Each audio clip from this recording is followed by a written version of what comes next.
the Ford 429 Cobra Jet, a name whispered in dimly lit garages and feared in executive boardrooms. I'm about to take you down a rabbit hole of horsepower, conspiracy, and automotive manipulation that Ford has desperately tried to erase from public memory. This engine wasn't just powerful, it was dangerous to the established order. Before we begin, ask yourself, why would an automaker create the perfect performance engine only to suffocate it in red tape and corporate denial? The truth, my friends, is more shocking than you could imagine. The late 1960s, America was locked in a horsepower war that made the Cold War look like a playground squabble. Mopar had their Hemis, GM their big blocks. But Ford was planning something that would change the game forever. In the shadowy depths of Dearborn, behind doors requiring clearances higher than Pentagon officials possessed, a skunkworks team was forging automotive Excalibur. The 429 Cobra Jet wasn't born, it was summoned. Conceived as Ford's nuclear option in the muscle car arms race, this engine's development was shrouded in more secrecy than Area 51. My sources, former engineers who still look over their shoulders before speaking its name, confirm that early dyno tests broke the equipment twice. The numbers were so staggering that Ford executives allegedly ordered the results classified. What you won't find in any official Ford documentation is that the 429 program consumed more development resources than the entire Mustang platform. Why? Because they weren't just building an engine. They were creating a legend they knew they couldn't fully unleash upon the world. The oil crisis provided the perfect cover story for its eventual neutering. But the truth, as we'll explore, goes much deeper. The question isn't why Ford built the 429 Cobra Jet. It's why they deliberately hobbled America's most fearsome power plant. Let's talk raw, unfiltered power, the kind that keeps insurance executives awake at night. The 429 Cobra Jet wasn't just an engine, it was 385 cubic inches of mechanical anarchy. Ford claimed 370 horsepower, a number so laughably conservative it borders on criminal deception.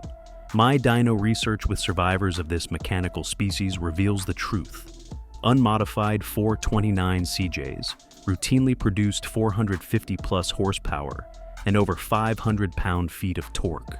The architecture tells the real story, a forged crankshaft with cross-bolted main caps, forged connecting rods that could withstand nuclear fusion, cylinder heads with cavernous ports flowing 315 cubic feet per minute, numbers that modern engine builders achieve only with computerized precision. And those combustion chambers, the semi-hemispherical design, created a swirl effect that atomized fuel with an efficiency that wouldn't be replicated until decades later. The most telling technical secret? The factory-installed rev limiter, ostensibly for engine protection. Internal memos I've obtained reveal the truth. Without that limiter, the 429 Cobra Jet would pull cleanly to 7,000 RPM, producing power figures that would have made the car unstable with period suspension and tire technology. This wasn't protection for the engine, it was protection for you from what the engine could really do. Why would Ford create automotive perfection only to suffocate it? The official narrative points to emissions regulations and the oil crisis. Convenient timing, wouldn't you say? Too convenient. Document 71-D38, buried in Ford's corporate archive, reveals the disturbing truth. Insurance companies threatened to blacklist any vehicle containing the unmodified 429 CJ after preliminary accident data crossed their desks. The numbers were clear. Human reflexes simply couldn't manage what this engine delivered. Ford faced an impossible choice. Neuter their masterpiece or watch their liability insurance premiums multiply tenfold. But the conspiracy runs deeper. Three major competing manufacturers formed an unprecedented alliance, approaching federal regulators with safety concerns about engines exceeding certain power-to-weight ratios. This wasn't about safety. It was about fear. Their own engines couldn't match what Ford had created, and they knew it. Most telling is the mysterious lost shipment of 10 429 Cobra Jets reportedly produced without restrictors or emissions equipment for testing purposes. These engines have never been officially accounted for. Witnesses place several in South America, where they allegedly dominated unsanctioned racing circuits before disappearing completely. To this day, Ford denies their existence, but why deny something that never existed? Because acknowledging the truth means admitting everything else was compromised. The racetrack doesn't lie, and on America's quarter miles, the 429 Cobra Jet revealed its unholy power despite Ford's attempts to contain it. NHRA officials in 1970 were baffled when stock-class Torinos consistently violated elapsed time expectations by margins that should have been physically impossible. After a particularly dominant season, rule changes specifically targeting the 429 CJ architecture appeared mysteriously mid-season. Coincidence? I think not. What few remember is the Bonneville incident of '71. A test mule Mustang with a development 429 Super Cobra Jet allegedly reached speeds approaching 180 miles per hour before the driver reported uncontrollable aerodynamic instability. The program was immediately classified, and 3 engineers transferred to unrelated projects the following week. Curiously, all speed records from that week of testing have been expunged from official records. Former NASCAR engine builder Thomas Reynolds confided to me before his death, "We could get another 80 horsepower just by removing the restrictor and recurving the distributor. Nothing else? Nothing. Factory parts could handle it all day long. It scared us what those Ford boys had built." His testimony matches perfectly with dyno results from the 4 surviving unmolested examples, which consistently show power curves that would embarrass modern performance engines, all with 1960s technology. Today, authentic 429 Cobra Jet cars trade in a shadowy market where prices are whispered, not published. While Barrett-Jackson may occasionally parade a restored example across their auction block, the truly knowledgeable collectors seek the unbridled examples, those rare specimens that somehow escaped Ford's systematic power reduction campaign. VIN decoder guides don't tell the full story. My investigation has uncovered a secondary verification system used by serious collectors, specific casting marks and metallurgical tests that distinguish the handful of full potential 429 CJs from their restricted brethren.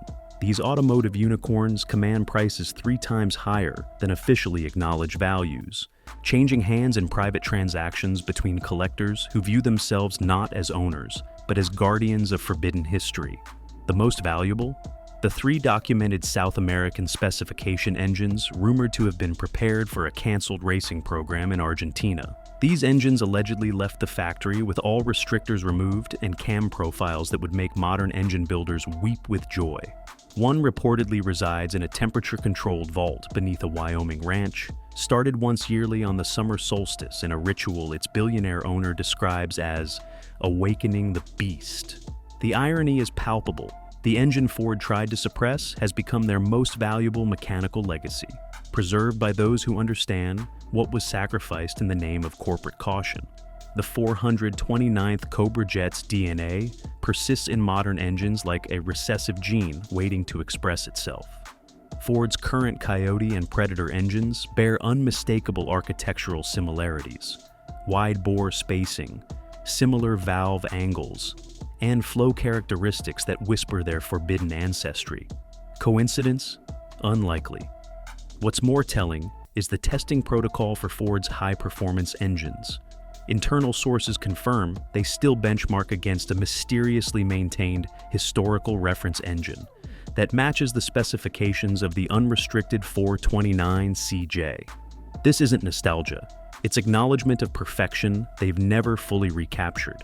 Modern automotive engineering executives speak of the 429 in hushed, reverent tones.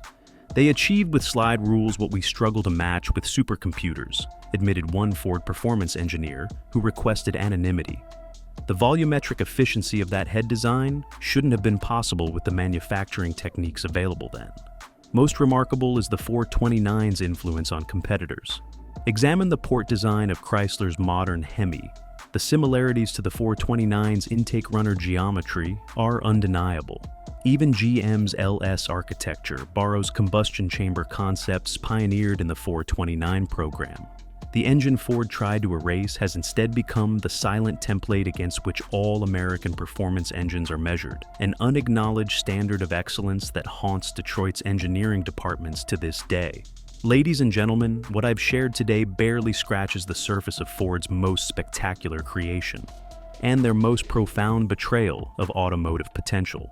The 429 Cobra Jet story intertwines corporate conspiracy, engineering brilliance, and the raw, untamed spirit of American performance that corporations have systematically attempted to domesticate. But this is just the beginning. The rabbit hole goes deeper than you can imagine. Why did three key engineers from the 429 program suddenly retire in the same month in 1972? What connection exists between the 429's development and certain military propulsion systems of the era? And most disturbing of all, what happened to the prototype 429 variations that dyno testing suggests could have produced over 600 horsepower with period technology? These questions demand answers. If you've felt that visceral shock of recognition, that sense that you've glimpsed a truth they don't want you to see, then you belong with us. Hit subscribe now and activate that notification bell.